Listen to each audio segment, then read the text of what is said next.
Mixed martial arts and professional wrestling fans got to witness the debut of Fight Pro Wrestling at the Transact Club in downtown Toronto recently. Along with an entertaining lineup of wrestling matches featuring stars from TNA Wrestling and Ring of Honor, former mixed martial artist Robin Black made his crossover into the world of pro wrestling as a manager and MMA trainer. I'm a huge pro wrestling fan, but I'm an MMA fighter, an MMA analyst, and color commentator. I mean, MMA is my world, but wrestling is sort of a fun, guilty pleasure. The athletes are incredibly talented. The shows are super fun. You know, it's something I would love to play around with a little bit, for sure. I mean, I'm an MMA fighter, MMA analyst, that's my job, but this sure is fun. With athletes such as Alberto Del Rio and Brock Lesnar, who have made a career in both MMA and professional wrestling, it's no wonder that the two sports seem to go hand in hand.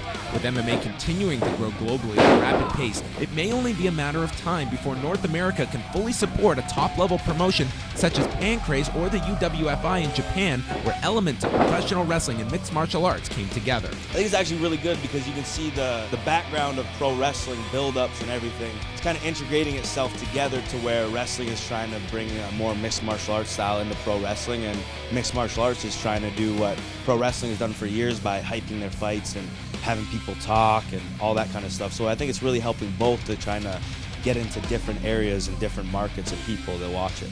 Definitely the similarities between the two sports is that we both like going out there and we both like fighting.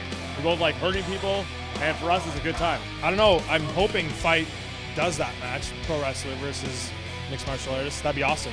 I mean, I would sit in the crowd as a fan and watch that, to be honest. So, what it is kind of a branch of pro wrestling. Pro wrestling brought it to a mainstream audience and has brought the entertainment aspect.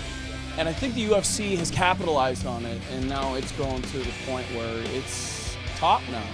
Wrestling and MMA are kind of the arms of the same tree, right? They have so much in common, and yet at the same time, of course, really, really different. We spoke with numerous members of the Fight Pro Wrestling roster about the kind of training that is involved in professional wrestling that mixed martial artists can appreciate. Professional wrestlers take more of a beating than martial arts do, because I actually have a black belt in Taekwondo and Karate, and then I came over to wrestling. When do martial artists fight like every 3, 4, 5 months? We're doing this like 2-3 times a weekend, and it really like catches up to you. Both are really brutal. I mean, these are real legitimate athletes. I think we train very differently, but hey man, this is a tough sport too. Yeah, I've trained in a ton of different things, Muay Thai, a little bit of boxing, a little bit of everything. I use those to my advantage in the ring, but primarily I am just a pro wrestler. Into training, yes, like I actually do jiu-jitsu still, but other than that, not much. Like I still lift like a bodybuilder, but I kind of condition myself more like a mixed martial artist. I box a lot. I do a lot of amateur wrestling. MMA, pro wrestling, kind of the same. They're the science that they have about teaching people how to work out and get in better shape. I've totally stolen it. Love it. It's good.